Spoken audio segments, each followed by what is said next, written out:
parto com auto-hipnose é o tema que abre esta edição do Momento Saúde. A técnica constitui no uso da respiração correta durante o trabalho de parto, a fim de oxigenar o corpo e o bebê, acalmar e ajudar no trabalho de parto. Conversamos com um especialista no assunto, o psicólogo Valdeci Carneiro. O parto com auto-hipnose é uma ideia, é uma prática que é utilizada para se trabalhar o parto humanizado, não só para a mãe, mas para o bebê também. Porque a experiência de nascer, segundo vários especialistas, é uma experiência muito traumática. Mesmo quando o parto é normal, ela já é traumática. Se ela vier acompanhado de um fórceps ou teve complicações por conta de um cordão umbilical no pescoço, fica um pouquinho mais grave para o bebê. Nas clínicas a gente pega muito disso, no processo de hipnose, de perceber o bebê, quando a pessoa volta naquela sensação de quando era bebê, o trauma que isso gerou. Tem estudos como o do Dr. Thomas Verne, um psiquiatra norte-americano, e o Dr. David Chamberlain, que mostram isso, a vida secreta da criança antes de nascer. Ele relata justamente casos, os estudos de décadas dele com pessoas que relatavam problemas que eram relacionados ao momento do parto. Então, para se ter um bom parto, a gente tem que começar na raiz, tem que pensar na gestante, nas questões de ansiedade, controlar essa ansiedade. Então, para isso, a auto-hipnose é fundamental. Uma das ferramentas mais poderosas que nós conhecemos hoje para o controle do estresse, da ansiedade, para gerar novos recursos, é justamente a auto-hipnose. E é simples e barato. E justamente por ser simples e barato, parece que o sistema acaba ignorando isso. Parece que acaba sendo colocado em segundo plano. Mas ele acaba tirando a pessoa, a gestante, futura parturiente, da dependência extrema de um profissional. E quando os profissionais estão preparados para fazer isso, para orientar como respirar, se pegar um obstetra, uma pessoa especialista ali no parto mesmo, ele vai falar dos tipos de respiração. Para mim, como psicólogo, como hipnoterapeuta, isso não é tão relevante. Para mim, ela é mais relevante deixar que a mente inconsciente dela, porque o que eu estou trabalhando é com a parte inconsciente, perceba em quais momentos ela deve respirar mais profundamente, em quais momentos ela tem que acelerar essa respiração, além de que nós podemos criar algumas âncoras, alguns estímulos neuroassociados relacionados ao bem-estar, conforto, tranquilidade, e ela mesma pode acionar essa sensação de amor, de gratidão, de segurança, de alegria naquele momento do parto. Além disso, nós podemos também ajudar e condicionar isso, passar esse controle, esse comando para um companheiro, para uma pessoa que esteja com ela. Por exemplo, o marido, o namorado, a mãe, quem estiver acompanhando. Ou quando ela tem o acompanhamento da própria pessoa, que seja um profissional hipnoterapeuta, ou psicoterapeuta, psicólogo, ou médico que faça o processo, ele pode ter ele mesmo esse comando, do tipo, segurou no pulso dela, ela vai relaxar. É assim que a gente consegue fazer esse controle. E é um treinamento que é muito usado não só no pré-parto e pós-parto, mas é utilizado também para pré- e pós-operatórios em geral, tanto na clínica odontológica como nas cirurgias normais, que seriam alguns, se não me engano, chamam de cirurgia de porte zero, que é feito na própria clínica. Qualquer tipo de cirurgia, qualquer tipo de intervenção, nós podemos utilizar a hipnose justamente para gerar esse controle. O que a gestante mais tem é a questão da ansiedade. A ansiedade e o medo em relação ao momento do parto, que às vezes vem desencadeado por uma série por um histórico, né?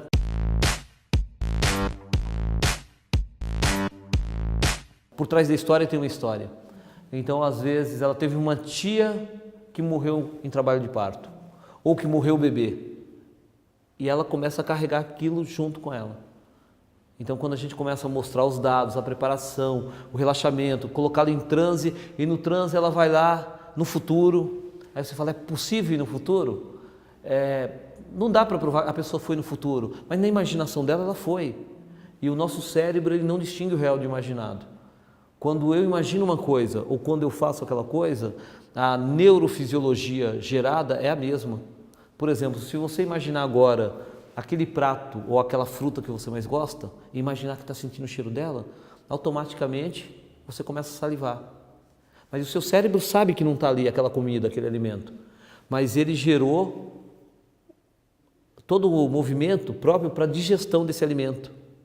Se você tem uma fobia de barata, de rato, de alguma outra coisa, e nessa fobia um dia você lembra de novo, como é que foi essa fobia? Eu estava mexendo em umas caixas e uma barata voou em cima de mim. Se você lembrou da barata voando, você já faz cara feia. É como se estivesse acontecendo agora de novo.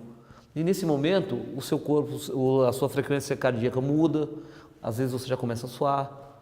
Pessoas que têm problema de voar de avião, acontecem exatamente isso. Quando você fala para ela, e se você fosse comprar sua passagem e entrar no aeroporto agora? Ela já começa a suar. Então o cérebro não distingue o real do imaginado. Se ele não distingue, e isso pode me prejudicar, me fazer sofrer, agora eu posso usar isso na polaridade contrária para fazê-la se sentir bem. Ela vai lá no futuro, percebe, vê toda aquela situação boa, vê depois disso o bebê bem, e ela vai se acalmando com isso. Fora os estímulos que nós vamos associando a isso.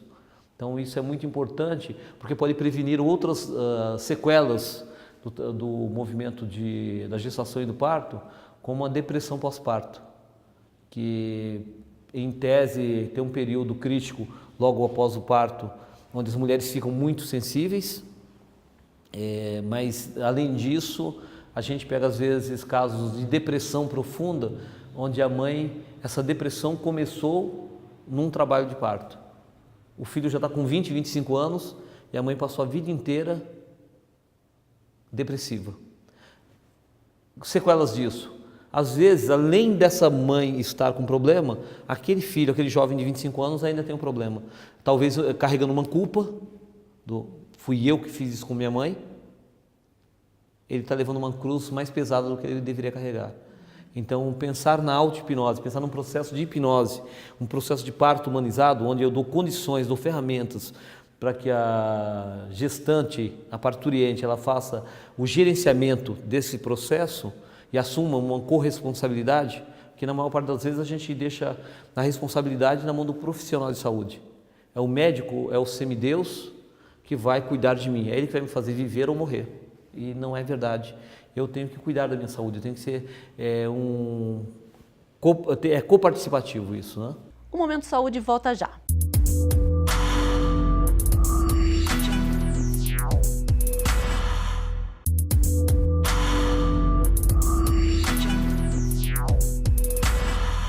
Estamos de volta agora para ouvir o que o professor de Educação Física, Rodrigo Augusto Sparma, fala sobre a importância da atividade física para a nossa saúde. A qualidade de vida ela é subjetiva ao estilo de vida da pessoa. Então sabemos que a saúde está relacionada com a atividade física. A atividade física ela traz 3 condições para o indivíduo, para ele ter melhor qualidade de vida, que é a condição física, a condição emocional e a condição social. Na condição física, esse indivíduo ele vai melhorar o condicionamento físico dele, né, para ele enfrentar os desafios. Quais são esses desafios? São os desafios diários, os desafios ocasionais ou os inesperados, o desafio cotidiano, que é aquelas tarefas simples que ele tem, como limpar uma casa. Os desafios ocasionais, que pode ser causado, por exemplo, ele está num ônibus, ele dá uma freada brusca, ele vai ter força suficiente para segurar. Né? Ou os inesperados, ele vai estar caminhando, tropeça, não veio e tropeça, ele vai ter força, ele vai ter agilidade para segurar, ele vai ter força física. Essa é a condição física. Na condição emocional, a atividade física ajuda na liberação de hormônios. Esses hormônios vai agir a favor dele, combatendo o estresse, combatendo o mau humor, combatendo depressão, aliviando dores. Né? Aí eu tenho a condição social. Na condição social, o próprio nome já diz, condição social. Ele vai estar inserido, ele está dentro de um grupo de pessoas, ele está participando junto com colegas, junto com amigos, de uma atividade física individual ou de uma atividade física coletiva. Mas na atividade física a gente tem a liberação, por exemplo, da endorfina, que é um hormônio, que é um analgésico natural, e ele traz a sensação de bem-estar. Também há a liberação do GH, que é o hormônio do crescimento. Esse hormônio do crescimento, Com a atividade física, ele tem uma liberação maior e com ele você tem um aumento da massa muscular, um aumento da massa óssea, um aumento de tecidos em geral. Nós temos também as catecolaminas, que é a adrenalina e a noradrenalina, né? Que elas agem para aumentar a taxa metabólica. Ela faz com que as pessoas percam aqueles quilinhos indesejados.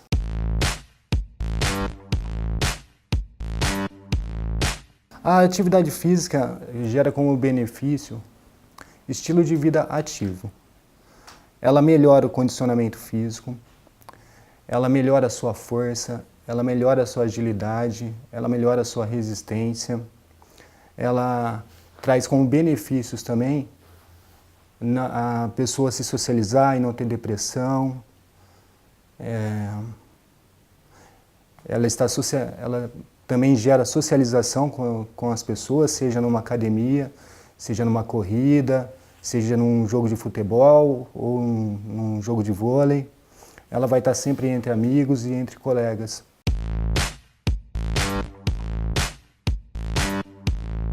É muito importante as pessoas praticarem atividade física já hoje, antes de chegar na terceira idade lá, que é uma porção muito grande da população, segundo o IBGE, porque ela já vai se preparando para isso, ela vai se capacitando, ela vai estar preparada para o envelhecimento, né? Que tem muitas pessoas que ficam em casa, né?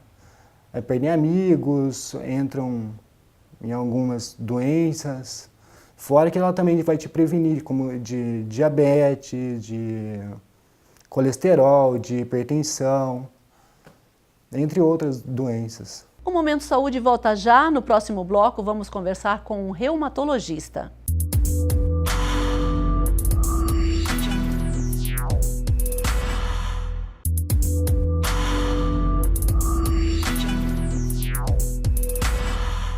E para encerrar esta edição do Momento Saúde, vamos conhecer a formação de um reumatologista. Conversamos com o presidente da Sociedade Paulista de Reumatologia e professor da PUC Campinas, Rubens Bonfiglioli. A reumatologia é uma especialidade clínica relativamente recente no Brasil, pouco mais de 70 anos como especialidade. É uma especialidade que se originou da clínica médica, por dificuldades que muitos colegas tinham em lidar com as principais patologias reumáticas. Hoje em dia a gente entende aproximadamente 100 tipos diferentes de patologias reumáticas. E o que é uma patologia reumática? A patologia reumática é aquela que acomete basicamente todo o aparelho locomotor. Tendões, ligamentos, músculos, osso, mas algumas delas também pode acometer vísceras, sistema nervoso, sistema respiratório, renal, podendo até acarretar graves sequelas no paciente, até com risco de vida. Então a reumatologia foi se agrupando, né, selecionando determinadas patologias que eram muito difíceis de ser lidado com outros especialistas e se criou o reumatologista, que é o especialista do aparelho locomotor, é o clínico do aparelho locomotor, se destacando do ortopedista, que é o cirurgião do aparelho locomotor.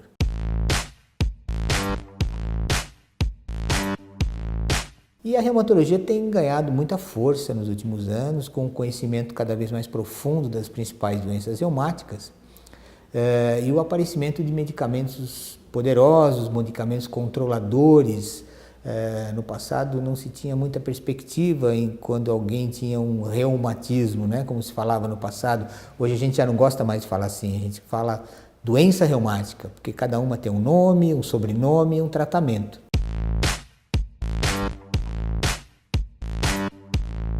A formação do reumatologista se dá basicamente, obviamente, os 6 anos de medicina, mais 2 anos de clínica, como residência médica. O reumatologista precisa ter a formação clínica muito embasada, muito forte. A partir desse 2º ano, ele presta uma prova para especialidade especificamente. Aí é onde ele vai ficar mais 2 anos, aí se dedicando exclusivamente ao serviço que tenha pacientes reumáticos, né? Em Campinas nós temos 2 grandes serviços que formam vários colegas todo ano, a PUC de Campinas e a Unicamp. São serviços reconhecidos pela MEC, pelas instituições nacionais. A partir daí, o reumatologista já formado, já com residência completa, ele pode fazer a prova de título de especialista, que é organizada pela Sociedade Brasileira de Reumatologia, o que confere para ele assim, um jargão, né, definitivo como especialista mesmo, que lhe dá plenos direitos de ter qualquer atividade dentro da reumatologia, não só em consultório, como em universidades, em serviços públicos, etc. Então, a formação completa de um reumatologista, além dos seus 6 anos de medicina, são mais 4, 2 de clínica, 2 de reumatologia.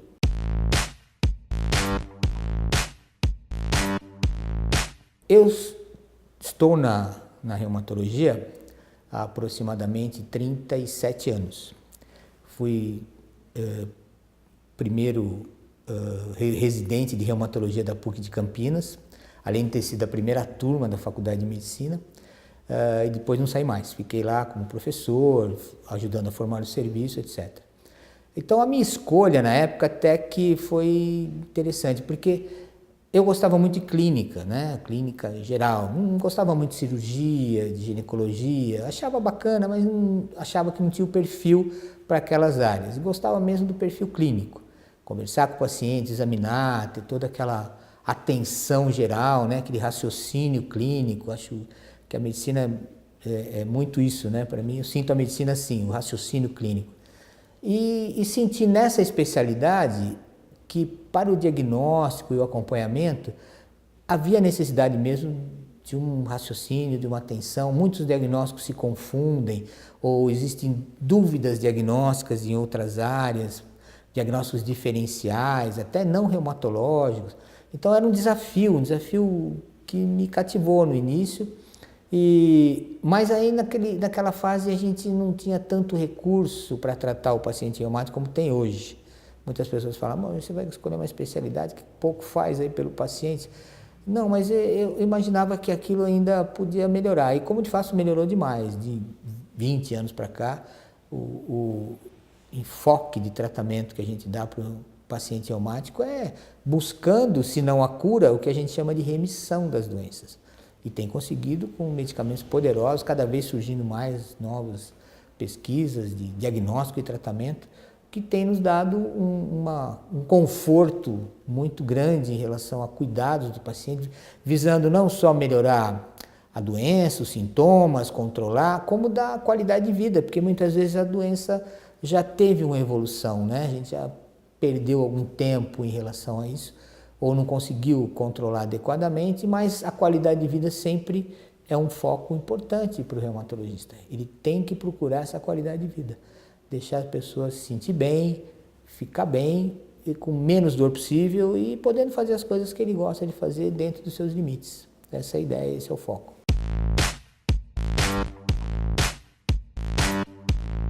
As doenças já estão mais ou menos estabelecidas, mas o que se consegue ver são variações que no passado não se tinha noção disso, né?